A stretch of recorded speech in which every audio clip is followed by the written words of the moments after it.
Hi there, it's Samantha Tonge from Lab Key to Marketing again, here with another one of my expert interviews. I've got Greg today, and we're going to be talking about product management, where that fits in with marketing, and where that fits in with your average marketing department. And yeah, so Greg, can you introduce yourself, please? Yeah, sure. Thanks for having me, Samantha.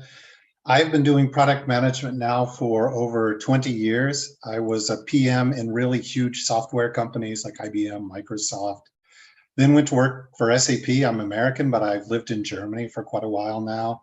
And the last 10 years or so, I've had my own consulting, training, and coaching company. So on the consulting side, I work almost exclusively with product management maturity. I help PM organizations kind of optimize their impact on the business.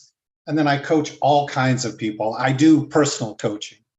So now I'm starting to do some group coaching as well, but it's mainly like career coaching for PMs, product leaders, help people basically treat their career like a product. Okay, yeah, that makes sense. That makes sense. So yeah, one thing that people may have heard about marketing is the original 4 marketing P's, but the tactics, and the first one is product. Do you find with the organizations that you work with that marketers actually understand that product management is part of the overarching world of marketing? I think in most mature tech companies now, the role of product management or the roles of product management and marketing are pretty well understood. There's some overlap and some confusion. I don't think that's our biggest problem. If I think about, us as partners trying to build a successful product business, it's not that we don't know what each other does or what we're supposed to do. There is a lack of this continuous alignment. So I would say fundamentally, that's the problem. The product people are off with their understanding of the market, developing a roadmap, which they then publish to marketing, which is way too late. Marketing gets involved in the process way too late. They tend to be understaffed, I think, in my experience, very often. Yeah. So, we can think about marketing from a strategic perspective, from an operational perspective. And I think there's very little strategic contribution. I'll talk about that, unfortunately. Mm-hmm. Okay, yep. And on the operating side, they're understaffed. So I've seen, I work mainly with enterprise accounts. What I have noticed is what I call like the checklist syndrome, that marketing organizations know that for each product, for each launch, I've got to do these 7 things.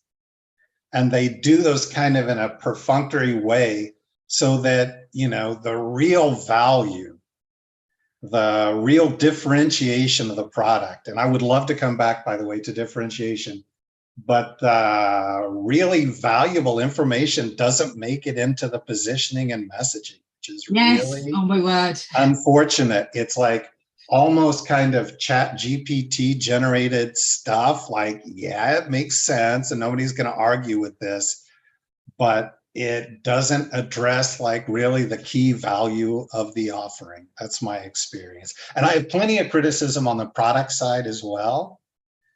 But, the way I look at this problem is I think about a product team as being kind of on the shelf people and off the shelf people. In a mature organization, that's how it breaks down. Product management, engineering queue is trying to get the right product on the shelf at the right time for the right cost. Yeah. You've got these traditional GTM roles like sales, marketing, customer success, who are trying to get it off the shelf and into productive use. And the key dysfunction, I'm restating this here, is that these sides don't talk to each other very well. Yeah.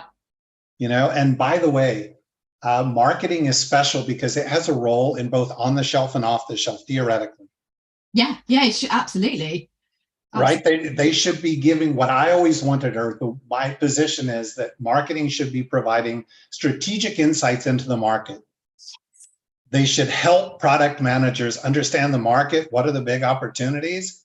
That having been said, I can say it's almost unheard of in my career to see marketing doing that role. To really coming to product management saying, hey, we did some analysis. There used to be a thing called the marketing requirements document. And I think that's what, in my mind, that's what that thing was. Hey, we looked at the market.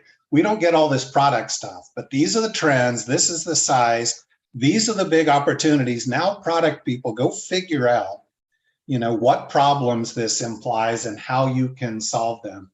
But I never see that, unfortunately. Yeah. And it occurs to me now in real time that that is probably the precursor of this gap. There's not a GTM role really that much involved in getting it on the shelf. So there ends up being kind of like this late release handoff to GTM folks. And yeah, we end up with a bunch of really smart, talented people running in different directions. I see that very often. Oh, no, it's the same. Yeah. You do see that. So many organizations work in silos, which is the number one problem. And yes, a lot of the time, certainly in the engineering sector where I work, and I'm sure this is the same in a lot of other sectors, senior management don't think anyone can do marketing. And I think of it as we were talking about the 4 Ps, they think of it as the promotion part. They think about it as the larger, in a larger way, and they don't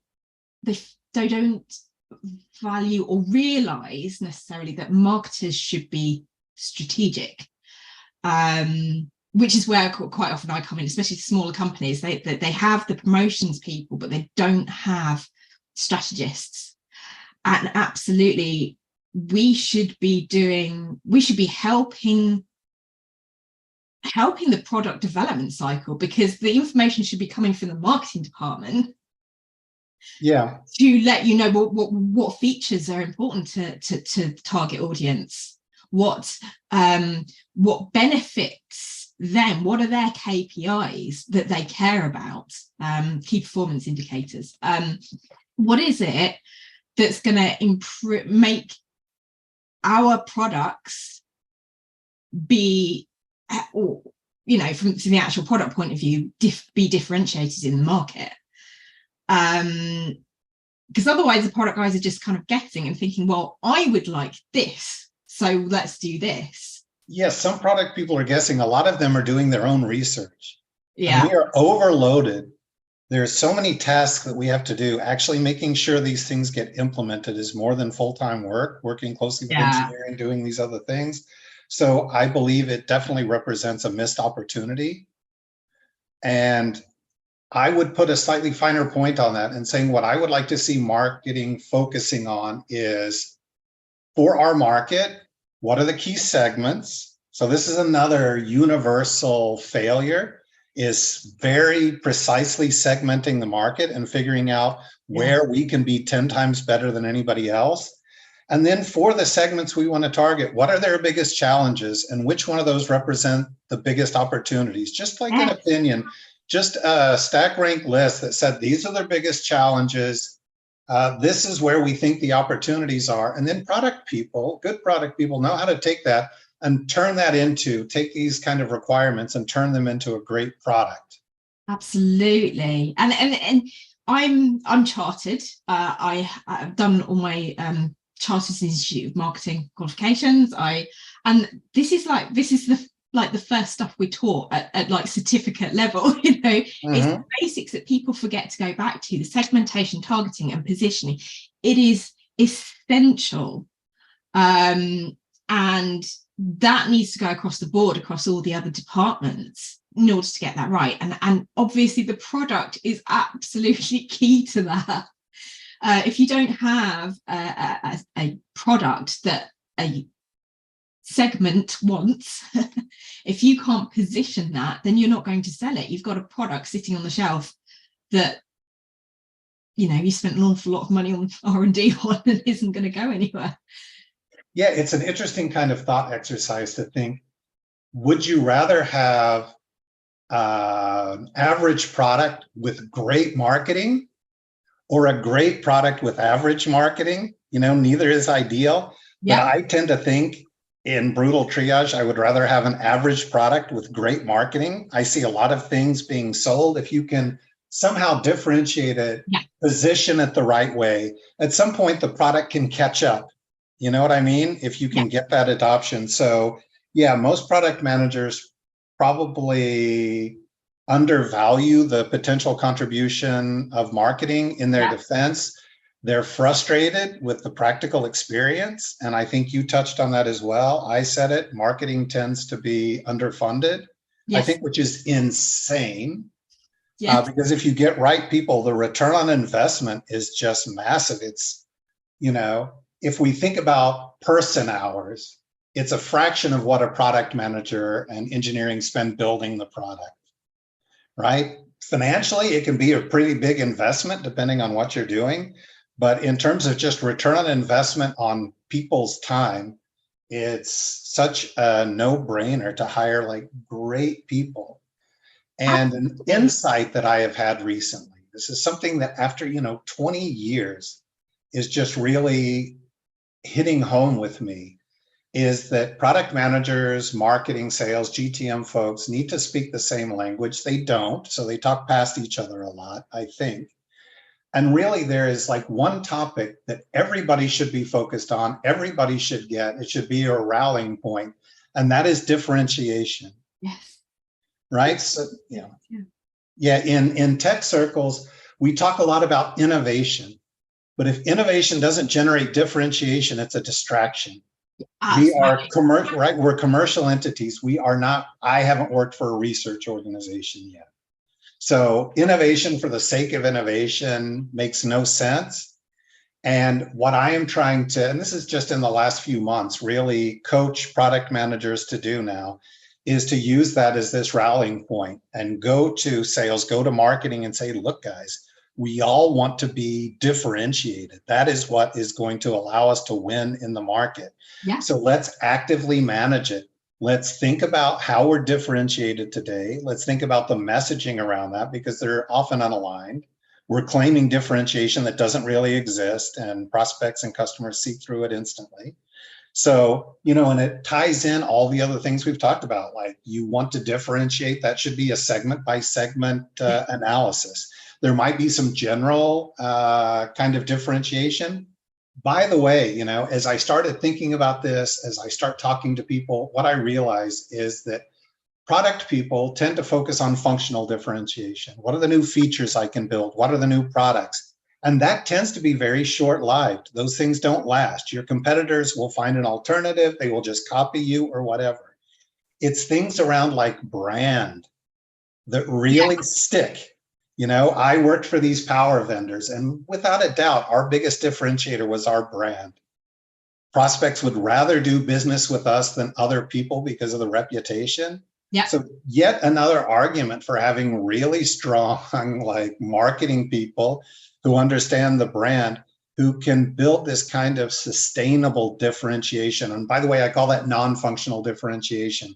The way we go to market, our brand, the way we handle support, social impact, all these things are really important. They're undervalued by product people who want to build stuff. And is, again, just another argument for funding marketing folks, strategic marketing folks who understand that. And at the portfolio level, can encourage the team to focus on how do we differentiate, and then making sure, obviously, that sales can message that the right way. But as I said, I see tons of people talking about innovation. Okay, my new thing is differentiation, and I think it's going to become a thing. My goal is to make it like a thing. Excellent, because it's definitely a thing from my world. Because and it's like you said, it all comes back to getting that segmentation, targeting, and positioning right in the first place. Because there's your differentiator is often because you make the products or services or design the services that are aimed specifically at them, and you understand them, and you understand what their pain points are and how you're going to solve their problems. and like you say, sometimes it might be the same. You talk about an average product and getting the brand right, and marketing right. Sometimes it's the same product that's actually appropriate for several different segments, but they care about different aspects of that product or what that product does. So, for example, you may have a product that's extremely accurate, but it also saves in terms of energy, and different markets may care about different aspects of that. Just as a random simplistic example. Yeah. No, and actually, I think both marketing and product people fall into this trap of trying to serve a market, which is just a thankless task. Like trying to please everybody, every possible requirement. And it goes through the entire chain. So I have to understand the segments I should be targeting, because it's expensive to understand their needs. It's expensive to develop something specifically for them. It can add a lot of complexity. And then there's also this dynamic of product people working very hard to get something to kind of the launch point, and then walking away and being shocked that nothing happens because they built it and people didn't come.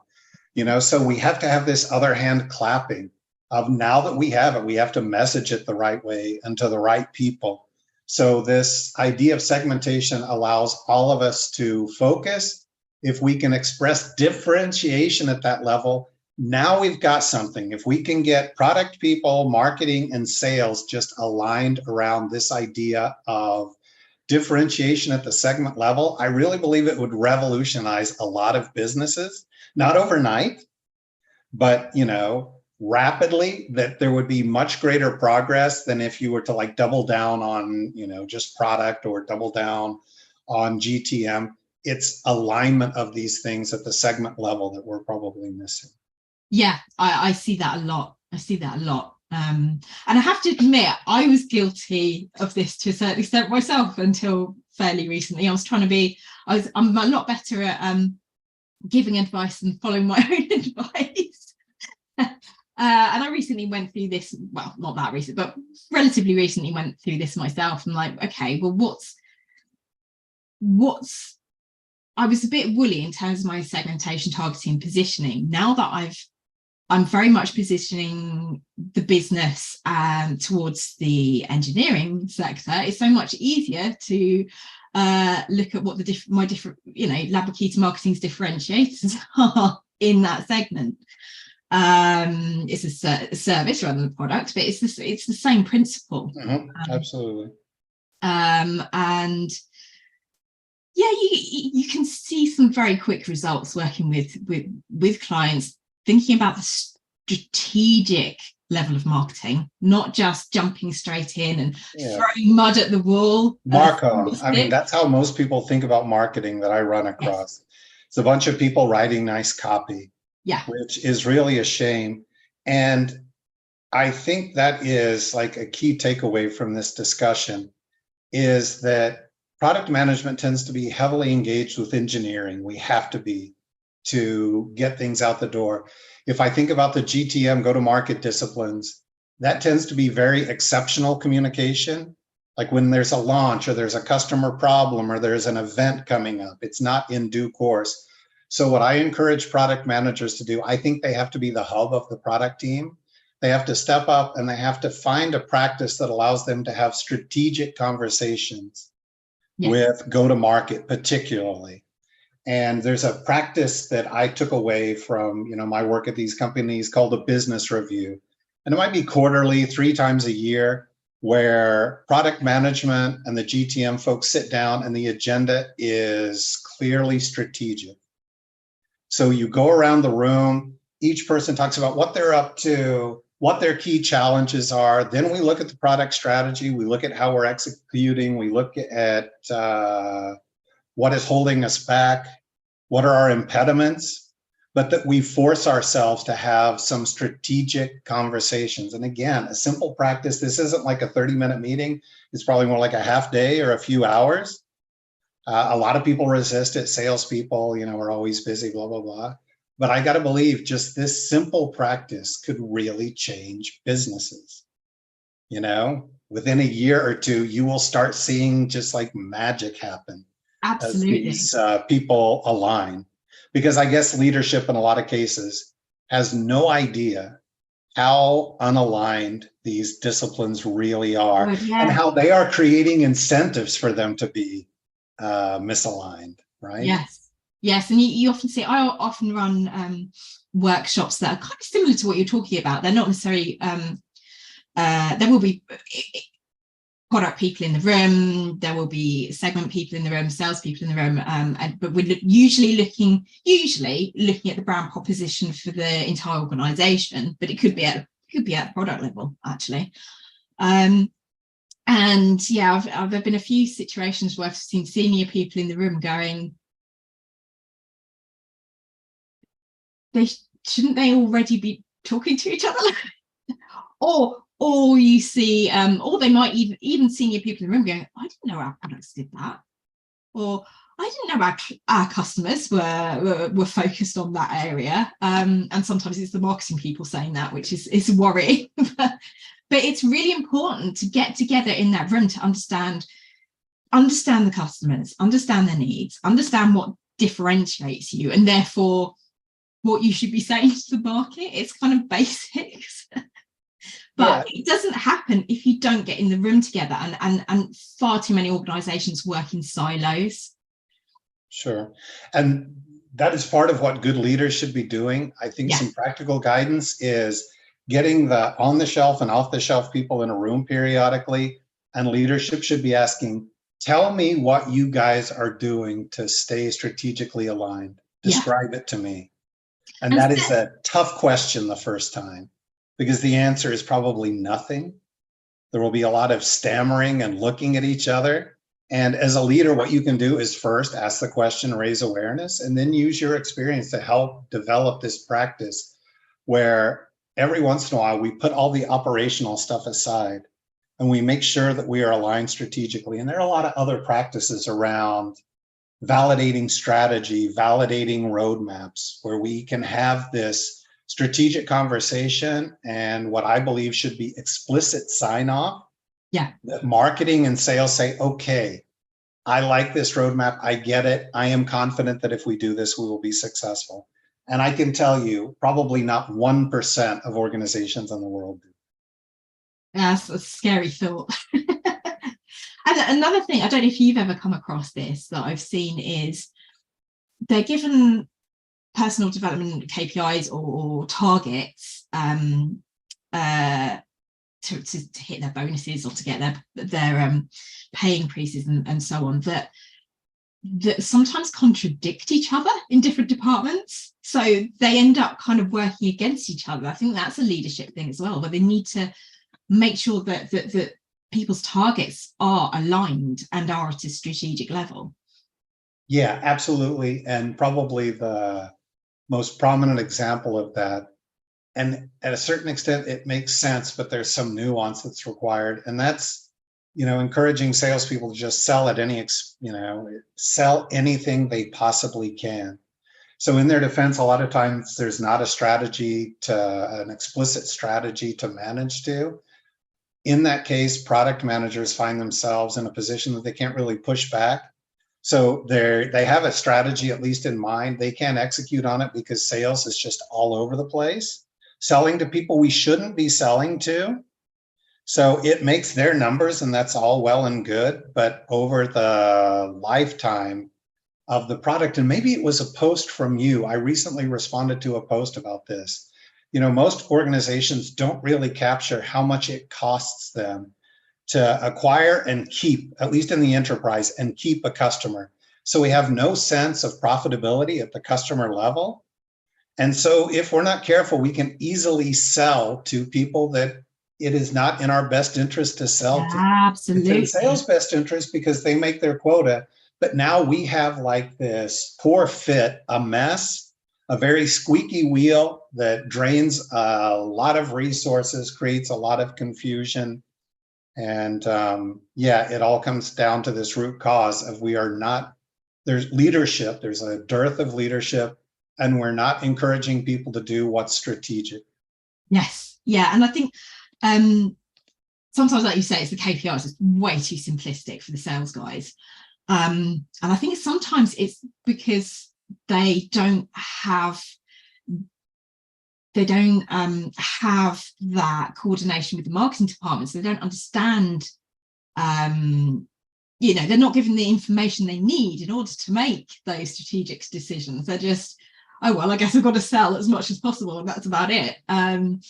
So I think that's part of it as well. But yeah, the KPIs are often very simplistic. I've seen that as well. Sometimes their KPIs are so simplistic that they'll try and argue discounts because their target is purely on volume, to the point where they're trying to argue for something that would be a loss. Yeah, absolutely. Which is a scary thought. They need to be given KPIs that consider profitability, not just volume. And they need to be incented to do what's strategic. And yes. Sometimes that means selling something that's new, which is uncomfortable. Yeah. And I get it. Like, this is a touchy situation. It takes a lot of hands-on leadership, but just kind of leaving sales to generate revenue by any means necessary has like a significant cost. Yeah. And, we see organizations, or I see organizations all the time, that are almost purely reactive. Yes. They are waiting for some disruption from a big prospect or from the market or something that dictates their, roadmap, instead of thinking about, how can we win? How can we win as a team? How can we pick the right segments, the right offerings? How can we position those in the market the right way? How can we close the deals so that we're not just trapped on this treadmill, where, by the way, I think everybody is miserable. Yes. When absolutely. Yeah, the grind, rather than, work smart, not hard. Yeah. And I see that all the time. And I've had conversations with people where they're just, it is frustrating for them. They don't have the right tools to do their job as effectively as they should. Instead, they're just, okay, if I do this number of visits, I'll get a tick box. Yeah. And I'm selling or marketing, guilty of this sometimes as well, pushing the product that is the responsibility of the loudest product manager, not the product that is the most profitable, or at this specific moment in time makes sense from a strategic point of view to push towards a specific segment. I see that as well. It's about who shouts loudest, not about what's best for the business. Yeah, and accountability for addressing these issues lies with leadership. Yeah. I would encourage leaders who are listening to this to not just assume people are talking to each other in a rational way. They don't have the same commercial perspective that you do. You are probably incenting them to optimize locally inside their silo. Yeah. And it is you who has to stand up and move things in the right direction. It doesn't happen by itself. The right incentives have to be there, the right encouragement, the right coaching. But there are a lot of people, I hope, who will listen to this, who have this big opportunity. Yeah. You don't have to come up with some new product. You don't have to hire a bunch of new people or radically change your sales compensation scheme. You need to get people in the right room and get the right kinds of conversations happening. Get people aligned around the things we're talking about, differentiation at the segment level. Yeah. And your business will change. And nobody else is going to do it. Everybody is overworked, fatigued, has questionable morale, in the enterprise. That's reality. That's the 80% case. So as a leader, you have to get beyond your own kind of operational challenges, demands on your time, and invest in making these relationships. And it's very front loaded. Like, once you get these people talking and they understand how they should relate to each other and how they need to align, you will be involved exceptionally, to check on what's happening, to resolve conflict, whatever. but there are a lot of people who are probably listening to this who can invest like 2 or 3 months of intensive time getting these folks aligned and would see a significant change in their business. Absolutely. Absolutely. And maybe get someone like you or I in to help them. Yeah, that's right. It's nice. It's very valuable to have a third party, you know. Yeah. I'm not shy about saying that's as much experience as I have and as much as I can bring to the table and frameworks and tools and all this. Fundamentally, a big part of my value to an organization is that I'm a third party. Yeah. And that changes the way that messages are received. It's just that simple.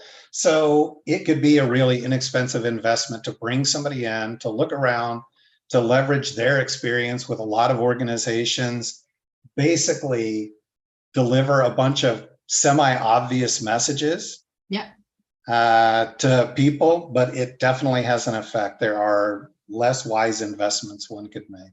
Yeah, absolutely. Absolutely. And sometimes it's just a case of the people in the business have been too close to the business so long.